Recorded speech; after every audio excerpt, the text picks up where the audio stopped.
Hello, everyone, and welcome to Spill the RT. I am Eamon B. Shanahan, and I'm here with Josh Stein. Hi, Josh. How are you doing? Hello, Amo.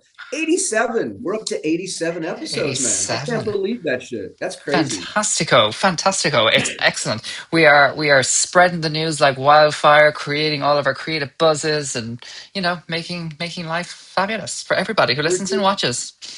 I know. Do you see how well lit I am this week? You You're see how much so you're so well lit. You're so well. Is I this the know? new studio lighting? This is the new bouncing light off of the fireplace brick back at me. Ooh, how very high tech! How very high tech!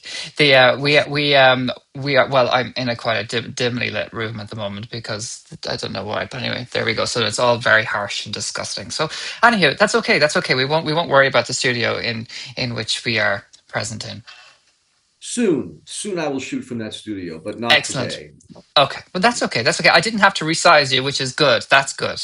Generally, what See, happens, folks, when Josh moves, then I have to reframe his face. but you see, this tells you that I'm a pro. I was mindful of this, and I literally Thank you.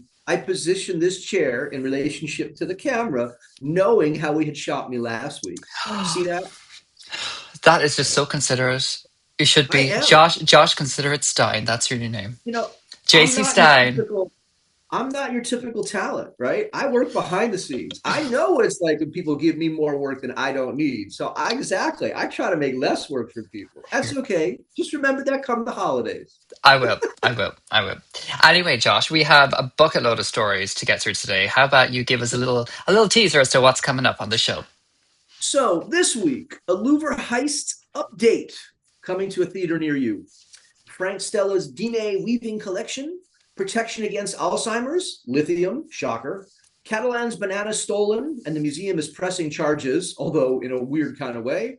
And meet the Amazon Molly, 100,000 years without males. All that and a brand new guest are up next as we spill the art tea. Welcome to episode 87. Quite a sciencey array of subjects you've got going on there, Josh. You That's, always say, I don't know if we have enough broad enough stories. I went for as broad as I I possibly mean, could it's this pretty week. broad, and there's some very fun stories there. It's as if I'm going into some sort of science future of my own. But anyway, Ooh. yeah, that's very interesting. It's like I'm getting a precursor. Thank you very much for that, supporting my further education. I really appreciate you, Josh. Thumbs up. Anywho, without further ado, let's bring on our guest, shall we? Our brand new guest to the store. It is all the way from America. New It's Orleans. Catherine. How are you, Catherine? From New Orleans. Oh, Oh, it's I'm good. Oh, Catherine. there we go. Catherine from New Orleans. How are you doing? Yes, I'm good. How are you? Oh, sure, I'm good. Cracking on, as they say in Ireland. Cracking on, because we're full of the crack in Ireland, and uh, Oh my and God. uh, and not the good stuff. Just the plain old fun. welcome to the Happy. show. Thank you. Well, Catherine, we have a whole load of things to catch up with you later on the show when we learn about you and your work. But until then, we're going to get straight into it because, as you've heard, we've got so many stories to cover. So, Josh, bring us on down to the very first story. Where are we going to first? Okay. Off we go back to Paris. Now, Catherine, I'm sure you know about the Louvre heist that happened last year, right? Correct. At this Yes. point, who does not know about this thing, right? Yeah. Yeah. But this is the world of 2026. And what is the natural thing we do literally within months of a heist like this? We turn it into a film. So there's a French Ah, filmmaker who's literally already filming the Louvre heist movie. Well, at least I, it's I French and not Hollywood, you know? yeah, that's true. I'm just throwing it out there. There you They're go. they're taking ownership of their own narrative. they Well, they it don't they, also don't- makes you wonder how set up that was. Like really already? That was pretty quick. I wonder Uh, did they do any documentary recording of it in action, live action? that's right. I mean, actually, it's been what, like 8, 9 months at this point. I think actually, by Hollywood standards, that's pretty Yeah. standard turnaround time, right? Yeah. Like Hmm. it would have happened. A screenwriter would have got an idea. That person would have taken a few months to write. It would have gone back through revision process, had to find a producer, right? So, I mean, it doesn't surprise me. I just think it's hilarious that we haven't solved the thing yet. And there's already a film Yeah, being made about it. But have y'all seen Ocean's 8? The movie Yes, Ocean's 8? I mean, it's basically the same thing, just with a different product, you it's know? a real life Ocean's film for And sure. they never solved that. No, I mean, this is true. so, I mean, same thing. Well, I was just thinking by getting the first film out there before it's been solved, it guarantees a sequel, right? Mm. Because Oh, if it true. does get solved, guess what? True. Part two. That's true. Interesting. I find it interesting that, they can't even make up their own stories, that they need to rely on something that's just happened quite recently. Sometimes, you wait like a whole couple of decades before you would write a movie about it. Um, they didn't even wait a year. Back in the day, we used to let events unfold and Sure. then, right? Hmm. That's why when I was a child, there were decades of World War II films that I had to slog through every Saturday and Sunday afternoon because that's all that had been made apparently for decades was just World War II films. I feel like they need to bring in the Pink Panther to solve this case. So it should just be Pink Panther #3 or something.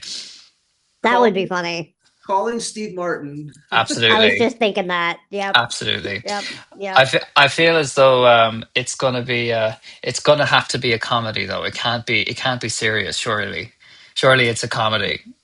Given the I mean, it clown, has to be. It's too long.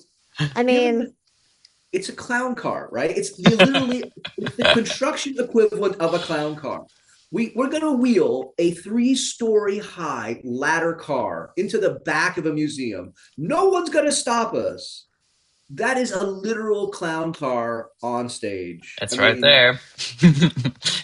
it's it's the makings of a slapstick comedy anyway. well, I mean, once inside, Catherine, you heard about this. The guards apparently were cowering and were not doing anything as the thieves were like stealing shit. Like, why are you yeah. there? What's the point of this? Yeah. What's the point in having you there if you're That's not going to, do something about it?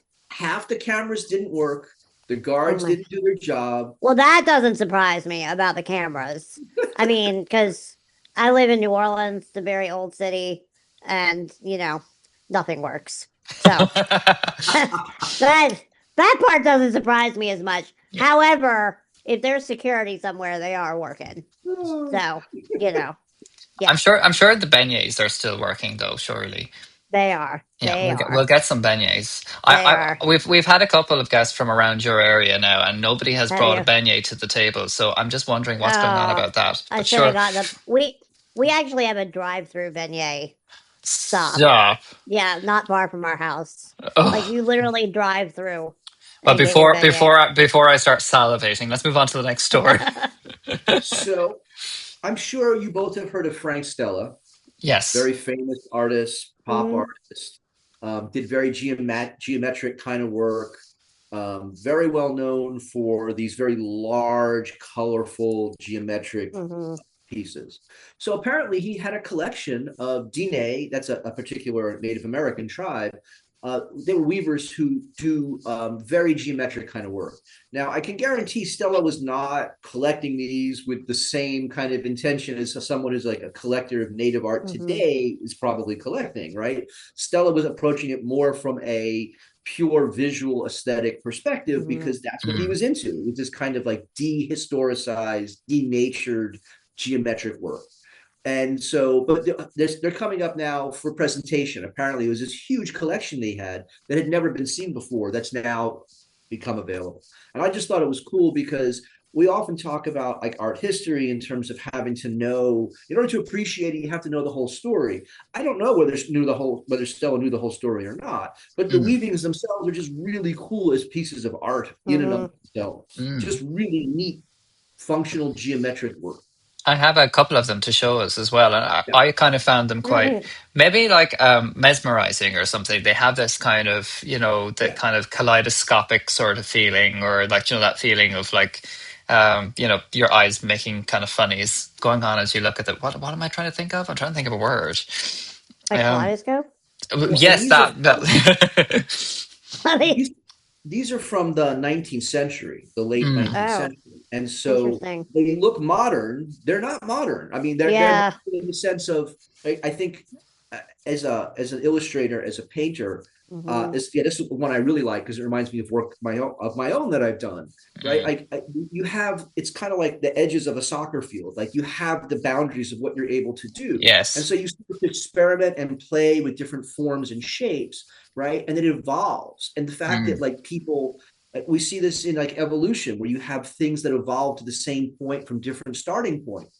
Like you have different people who are working with illustration or working with imagery, and they arrive at the same kind of endpoints.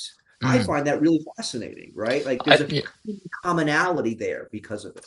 there's serious skill involved in this, though, as well. And I mean, like, Oh yeah. arguably more difficult than what you would do on a canvas, where you're kind of having to make sure that you know the pattern that needs to be realized by the time you get to the end. And as you can see in this particular one, which I also feel is one of my favorites too. It is like it's so the pattern is so good, and it's just great. I think it's really good, really accomplished work.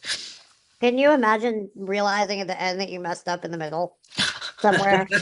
Oh my god, I'd But be it would so just it would upset. it would just ruin the effect. Isn't that amazing? Like It how like would because it's one so wrong movement perfect. and it would just ruin the effect. Right. Right. And I mean, there are, I work in graphic design a lot, and there's a lot of graphic designers that try to get this effect. Mm, Exactly. And I mean, look at these people have done it better yeah, than most designers yeah. with, Without a fabric. computer. Right. Without a computer, Yeah, without yeah. any technology whatsoever.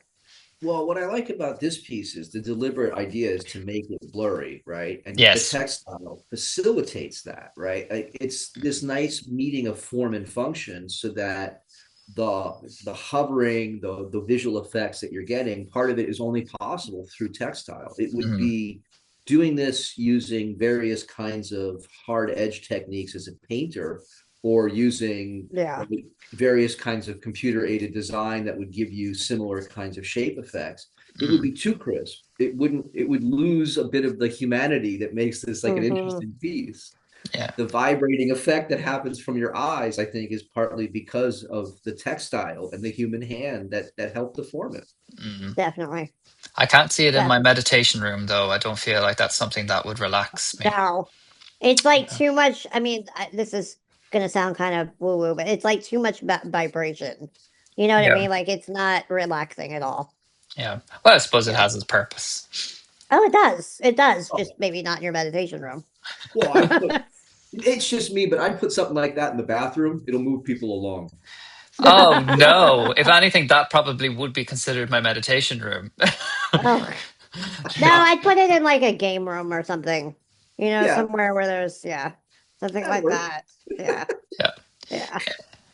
So Speaking of stimulating the brain, right, stimulate it away. right? They've been trying now for decades and decades to figure out, well, how do we stop Alzheimer's? How do we reverse Alzheimer's? Turns out the best way to deal with Alzheimer's is take a little bit of lithium, not the kind of lithium that you take as a medicine, but like this Uh, extra, a different form of lithium that you take at a very low dose each day. And if you take it each day, guess what? You're very unlikely to end up with Alzheimer's. How do they know this? Because they've been testing it on people that have to take lithium for medical reasons, and they end up with dramatically less Alzheimer cases at the end of their lives. Mm, it's very So I but just interesting. wait wanted a to, minute. Wait a minute. Wait a minute. But you said that it's taking not the medicine lithium. so if you can take it So, that way, but for most people, if they take the medical version of lithium, it's too much lithium. They don't need that, right? The people that are taking lithium medically are taking it because they have such imbalances in their bodies that without this sort of extra boost, they'll have mental health issues. right, right. But This this is more about like preventative for all of us. You know how like you're supposed to take fish oil every day to yeah, help. yeah. This is like a very low dose of lithium that you just have as part of your diet, that apparently that's what keeps your brain, and will actually reverse if they put this into people who have that aren't, don't need medical lithium but have very lower levels of lithium in their bodies. It reverses some of the dementia effects and the proteins that form and all those kinds of things. I just thought it was kind of fascinating. It is interesting. Um, am I allowed to look up something during Sure. this podcast? What you want? Oh, I really? No. no. I found that it was I thought it was quite interesting because people who are diagnosed with Alzheimer's is it gone too late before they can then prevent it? Like when they have to Right, obviously kind of come right. to learn that it's onset, or at what point do Well, they realize that this is something that they could take in, or should you just do it as a natural supplement every day? Well, so I wonder because I did just look this up because I was pretty sure I was right. But lithium is found in a lot of foods yeah, and a lot of fresh food, like fresh vegetables and fresh fruit. And I think part of the problem is that as a as a population, as a society, we're eating less and less of that, and Mm, things are getting more and more and more processed. Even if it says organic or whatever on the packaging, a lot of times that's not. I mean, you have to define organic. yeah, A lot of times it's still somewhat treated or processed. I read an article the other day about how you can buy, I don't remember what fruit it was, it might have been mangoes, but you can buy mangoes, let's just say, in the wintertime, even though that's not yeah, really a seasonal. fruit, because it's been preserved from, May or Mm, June or July or whatever. And, I'm sure that that has an effect on people. We just may not have connected it yet, but I can't imagine that doing that to food is not going to cause something, yeah, you know. I think But the issue is you're right. It's like what your baseline dietary yeah, ingestion is on a regular basis. yeah, And I mean, we know that people don't have anywhere near enough leafy greens. That's the yeah, easiest way to take care of this is eat a bunch of leafy greens on an ongoing basis. And guess mm. what? Hmm, you Grow won't your you own vegetables. yeah, that too, but even if you Mm, don't do that, right, it means being more intentional about what you're putting into your body. yeah. yeah. But certainly in the modern world, people are definitely not encouraged to do that. Hmm. And No, no. Now, No. all of that being said, my grandmother has and now this is not Alzheimer's dementia, but pretty bad dementia. And she was one of the most healthy people I knew. Hmm. So like, there are other factors obviously Of in course. play Yeah. there. It's we were not just all talking about diet. we were just So, talking last week about epigenetic factors, right? Mm. yeah, And yeah, it's there's no that's the problem. There's no straight line.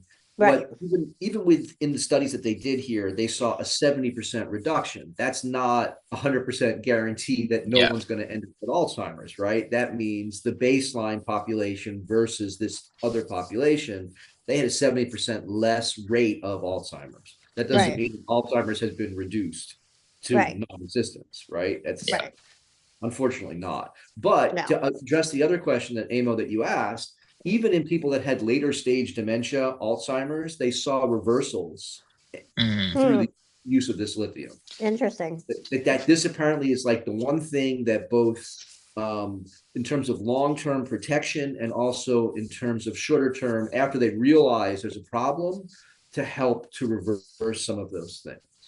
I Yeah. wonder if part of that is because it makes you, um, like when people take it for mental health, it makes them happier. It makes them feel lighter. And There's something that changes chemically in the brain yeah, as a result yeah, of the Mm. lithium. And I think it has to do with the fact that lithium is just one of those essential metals, chemicals. essentially, that we Yeah, have to have in our diets that are necessary for the things that are going on up there. Human Mm. computers, like, Yes. All of those synapses signaling to each other. It's all very exciting, really. what are we going to do? Exciting, excitatory. Poof. So there's that. I'm hilarious. Move swiftly along.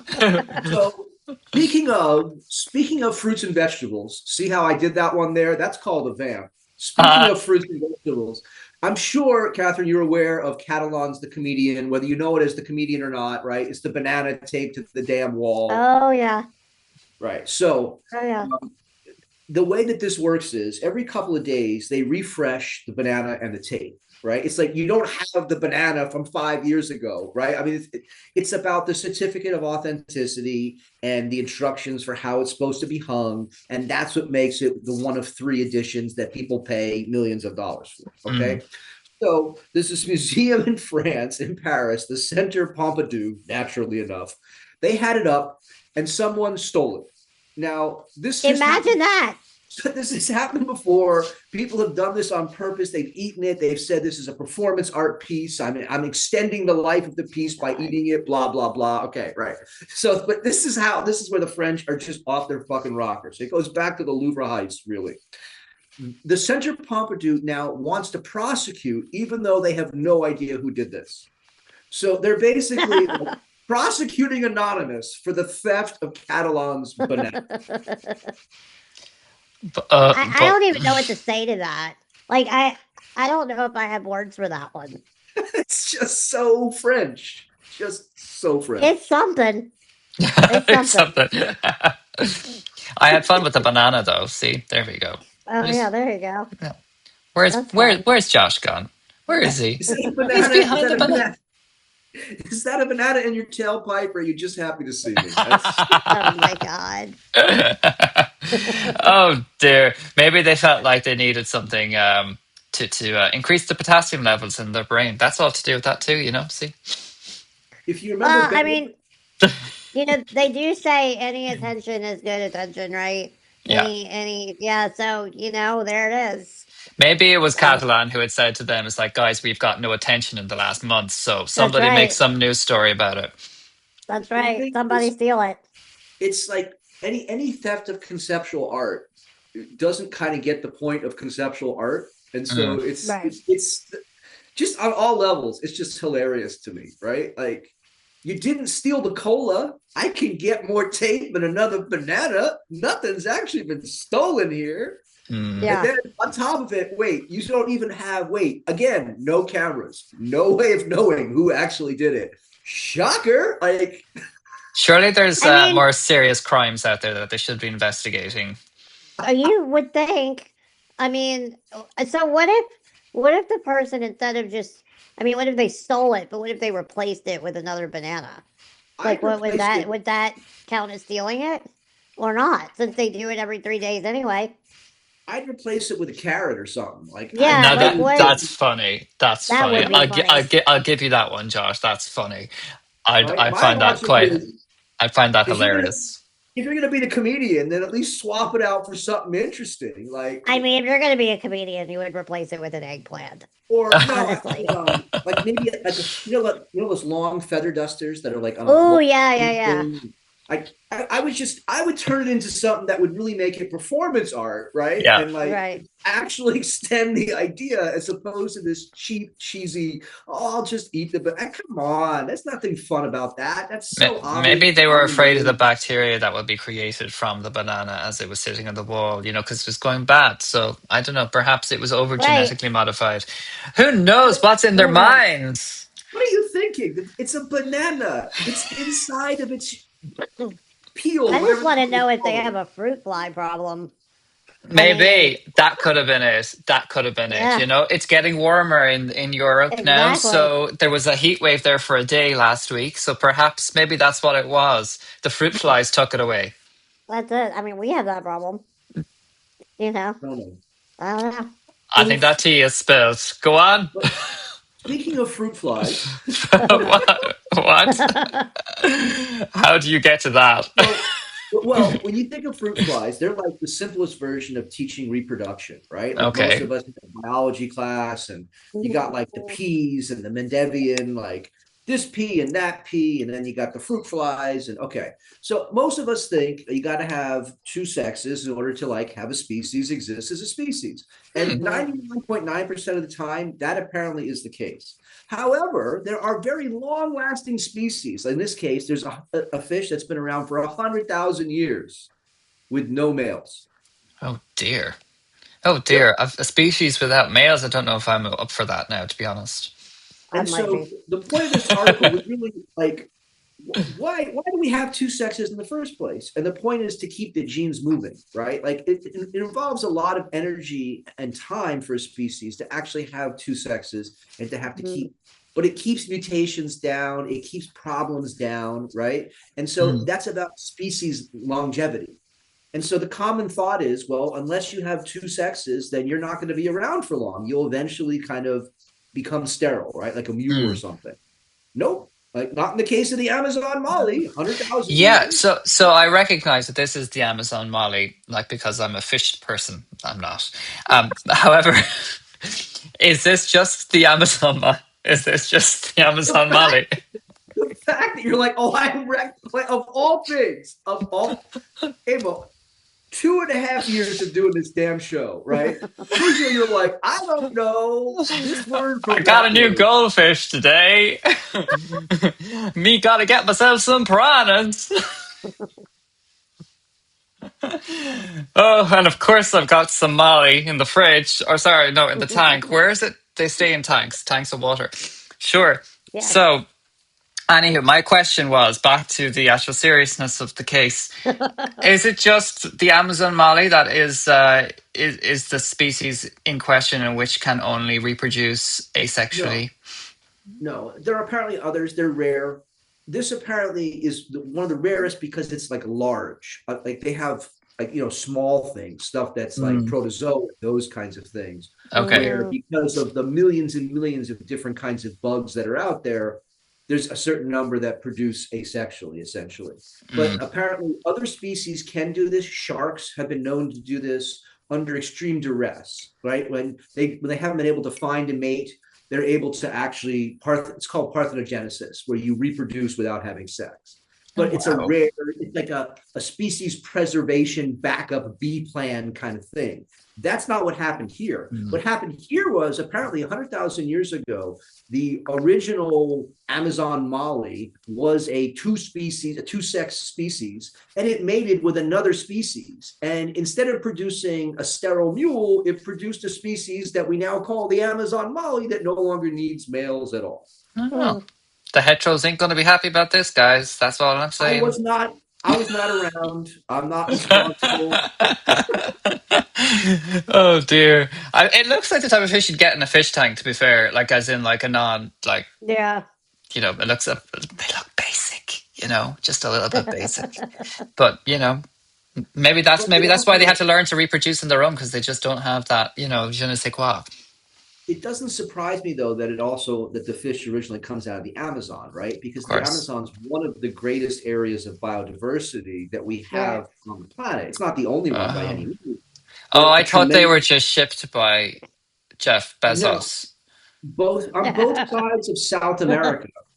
Both sides of Okay. South America have tremendous amounts of biodiversity because they were cut off from the rest of the world because of ocean currents for great deals of time, right? And Mm. so, in the same way that Australia also has these weird creatures that are like, where did you come from? Because when you get cut off from other species like that, guess what? Weird stuff happens. Oh dear. Weird What are you stuff doing? does happen. I'm just trying to see what they look like in detail. If you can see this, Honestly, it just look at those eyes. They look like they're really staring me out of it. they just look like fish. Like I, they look I'm like Yeah. fish. Yeah. Nothing special. nothing I Like don't. special. Oh, what's interesting is that, I mean, obviously the rules of Darwinism still apply to them, right? I mean, that, there's still going No. to be a survival of the fittest, but this is what has become the fittest for Well, them, which is apparently, interesting. apparently you still have to have your genes moving around, Yeah. So but they they still do it, move, but they but don't need a male. they do it with a different process. Yeah. Right. It's Which is more akin interesting. to kind of like what we call epigenetics, where stuff is moving around inside the species because obviously they've been around for 100,000 years. They're not, unless we remove them, which is Right, possible. right, But otherwise, there should be no reason for the species to stop existing, right? right. So apparently the mixing of DNA is only one of the ways to make sure that things are moving around. okay. Yeah, and I mean, based on what you said, it doesn't sound like they're endangered or anything. No, So, not at all. I mean, they must be doing pretty well. If AMO can recognize them, they're clearly around the world. I can. Yeah. Yeah. Yeah, exactly. I know. They're just so common, like myself. Anywho, speaking of I wouldn't say you're common. I'd say you're basic, not common. Those are different. oh, Oh, that is worse. That is just so like the much Amazon worse. Molly. Speaking of someone who is absolutely not basic, Catherine, this brings us to you. Not that you're swimming Oh, with the fishes or anything, but tell us about you. Tell us about your story. sure. So I live right outside of New Orleans, Louisiana. I am an artist and a graphic designer. I started doing watercolor when I was really young. I have a genetic bone disease called osteogenesis imperfecta, which basically means that my bones break easily and they grow abnormally. Um, People ask me, well, how many bones have you broken? I stopped counting around 500 when I was Oh wow. 10.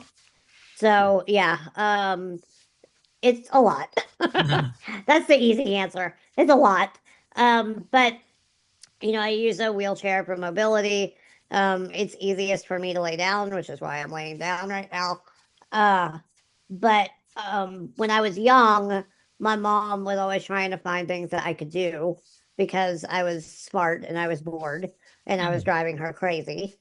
And when I was about 5, she gave me my first watercolor set, and it was kind of like the rest is history after that. Oh wow. I got really into art. She enrolled me, and I mean, I had art in school, but then I also had private art lessons and a bunch of summer camps, and I got to do a lot of different media uh, before I was even a teenager.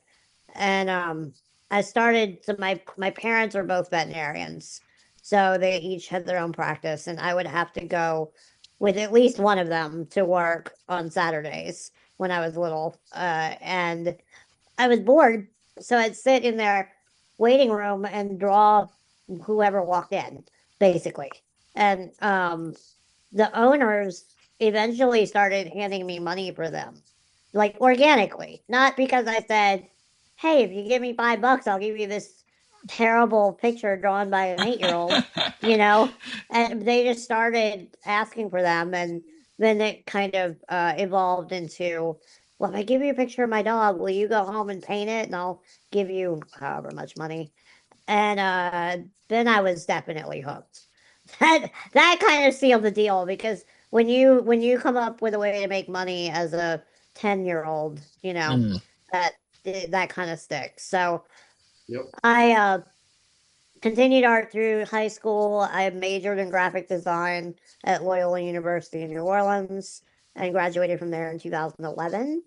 And this that book is actually that was my senior thesis, but later got picked up and published. And it's about me and kind of everything I'm saying right now. And yeah, and so I started my own freelance business.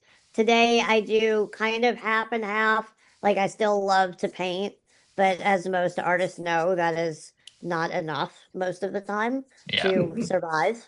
So that's kind of why I decided on graphic design in college so that I could do some commercial work. I do a lot of work with nonprofits. I do a lot of social media management, all of those kinds of things. So yeah, that's me in a nutshell. Oh, amazing. So, I'd love to talk a bit about like what you make yourself as a painter as well. Do you still make art for yourself? Yeah, yep, yep. I do pretty much exclusively animals and pretty much exclusively watercolor. Okay. Cool. I kind of feel like I've tried everything, Mm. and this is what I like.